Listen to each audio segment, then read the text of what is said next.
بسم اللہ الرحمن الرحیم۔ امام مالک نے ابن شہاب سے روایت کی، انہوں نے عروہ سے اور انہوں نے حضرت عائشہ رضی اللہ عنہا سے روایت کی کہ رسول اللہ صلی اللہ علیہ وسلم نے ایک رات مسجد میں نماز پڑھی تو کچھ اور لوگوں نے بھی آپ کے ساتھ نماز پڑھی۔ پھر آپ نے اس سے اگلی رات نماز پڑھی تو لوگوں کی تعداد میں اضافہ ہو گیا۔ پھر تیسری یا چوتھی رات لوگ جمع ہوئے تو رسول اللہ صلی اللہ علیہ وسلم نکل کر ان کے پاس تشریف نہ لائے۔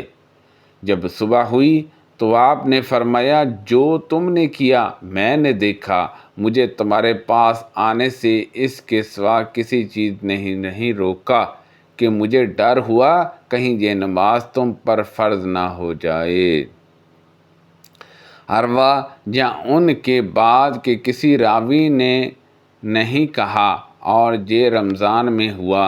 اوزاعی نے کہا، مجھ سے عبید بن ابی لبا نے زرع بن حبشہ سے حدیث بیان کی۔ انہوں نے کہا، میں نے حضرت ابی بن کعب رضی اللہ عنہ سے سنا، وہ کہہ رہے تھے جب کہ ان سے کہا گیا کہ حضرت عبداللہ بن مسعود رضی اللہ عنہ کہتے ہیں، جس نے سال بھر قیام کیا اس نے شب قدر کو پا لیا۔ تو ابی رضی اللہ عنہ نے کہا، اس اللہ کی قسم جس کے سوا کوئی معبود نہیں، وہ رات رمضان میں ہے۔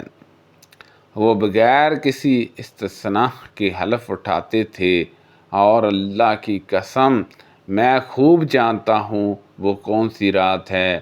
یہ وہی رات ہے جس میں قیام کا ہمیں رسول اللہ صلی اللہ علیہ وسلم نے حکم دیا تھا۔ یہ 27ویں صبح کی رات ہے، اور اس کی علامت یہ ہے کہ اس دن کی صبح کو سورج سفید طلوع ہوتا ہے، اس کی کوئی شان نہیں ہوتی۔ سلمہ بن کیال نے قریب سے اور انہوں نے حضرت ابن عباس رضی اللہ عنہما سے روایت کی۔ انہوں نے کہا، میں نے ایک رات اپنی خالہ حضرت مومنہ رضی اللہ عنہا کے ہاں گزاری۔ نبی اکرم صلی اللہ علیہ وسلم رات کو اٹھے اور اپنی ضرورت کی جگہ آئے، پھر اپنا چہرہ اور دونوں ہاتھ دھوئے، پھر سو گئے، پھر اٹھے اور مشکیزے کے پاس آئے اور اس کا بندن کھولا، پھر دو طرح کے وضو، بہت ہلکا وضو اور بہت زیادہ وضو کے درمیان کا وضو کیا، اور پانی زیادہ استعمال نہیں کیا، اور وضو اچھی طرح کیا۔ پھر اٹھے اور نماز شروع کی تو میں اٹھا اور میں نے انگڑائی لی، اس ڈر سے کہ آپ یہ نہ سمجھیں کہ میں آپ کے حالات جاننے کی خاطر جاگ رہا تھا۔ پھر میں نے وضو کیا، پھر آپ صلی اللہ علیہ وسلم کھڑے ہوئے اور نماز پڑھی تو میں آپ کی بائیں جانب کھڑا ہو گیا۔ آپ نے میرا ہاتھ پکڑا اور مجھے گھما کر اپنی دائیں جانب کھڑا کر لیا۔ رسول اللہ صلی اللہ علیہ وسلم کی 13 رکعت رات کی نماز مکمل ہوئی، پھر آپ لیٹ گئے اور سو گئے، حتیٰ کہ آپ کے سانس لینے کی آواز آنے لگی۔ جب سوتے تھے تو آواز آتی تھی۔ پھر آپ کے پاس حضرت بلال رضی اللہ عنہ آئے اور آپ کو نماز کی اطلاع دی۔ آپ نے نماز پڑھائی، سنت فجر ادا کی اور وضو نہ کیا، اور آپ کی دعا میں تھا، اے اللہ میرے دل میں نور ڈال دے، اور میری آنکھوں میں اور میرے کانوں میں نور بھر دے، اور میری دائیں طرف نور کر دے، اور میری بائیں طرف نور کر دے، اور میرے اوپر نور کر دے، اور میرے نیچے نور کر دے، اور میرے آگے اور میرے پیچھے نور کر دے، اور میرے لیے نور کو عظیم کر دے۔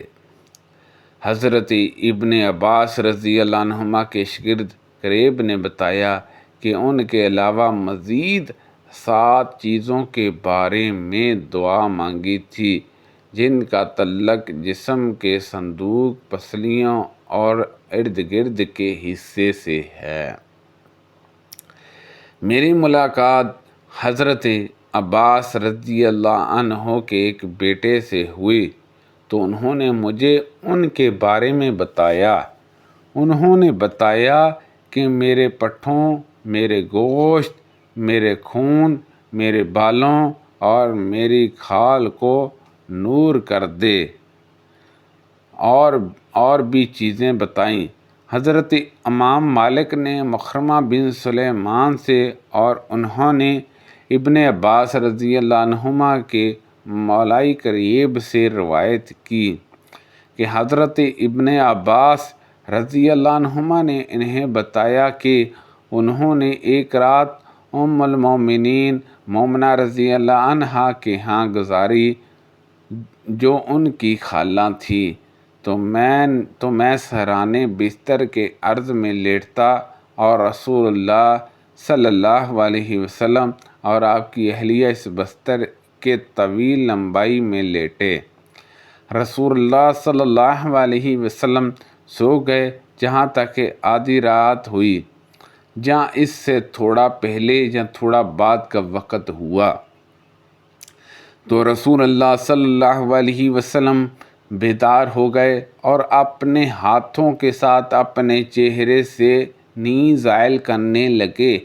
چہرے پر ہاتھ پھیرا، پھر آپ نے سورہ آل عمران کی آخری 10 آیتیں تلاوت فرمائیں۔ پھر آپ اٹھ کر ایک لٹکے ہوئے مشکیزے کے پاس گئے اور اس سے وضو کیا اور اچھی طرح وضو کیا، پھر کھڑے ہوئے اور نماز پڑھنے لگے۔ حضرت ابن عباس رضی اللہ عنہما نے کہا، میں اٹھا اور میں نے بھی وہی کیا جو رسول اللہ صلی اللہ علیہ وسلم نے کیا، پھر جا کر آپ کے پہلو میں کھڑا ہو گیا۔ اس پر رسول اللہ صلی اللہ علیہ وسلم نے اپنا دایاں ہاتھ میرے سر پر رکھا اور میرے دائیں کان کو پکڑ کر آہستہ سے مروڑنے لگے۔ پھر آپ نے 2 رکعت نماز پڑھائی، پھر 2 رکعت، پھر 2 رکعت، پھر 2 رکعت، پھر 2 رکعت، پھر 2 رکعت پڑھائیں، پھر وتر پڑھا، پھر آپ لیٹ گئے حتیٰ کہ مؤذن آپ کے پاس آیا تو آپ کھڑے ہوئے اور وہ 2 ہلکی رکعتیں پڑھیں، پھر تشریف لے گئے اور صبح کی نماز ادا کی۔ سبحان اللہ عز و جل۔ اللہ پاک سے دعا ہے کہ اللہ پاک ان حدیثوں پر عمل کرنے کی توفیق عطا فرمائے۔ کو پڑھنے میں غلطی کوتاہی ہو گئی ہو، اللہ تبارک تعالیٰ معاف فرمائے۔ آمین بجاہ النبی الامین صلی اللہ علیہ وسلم۔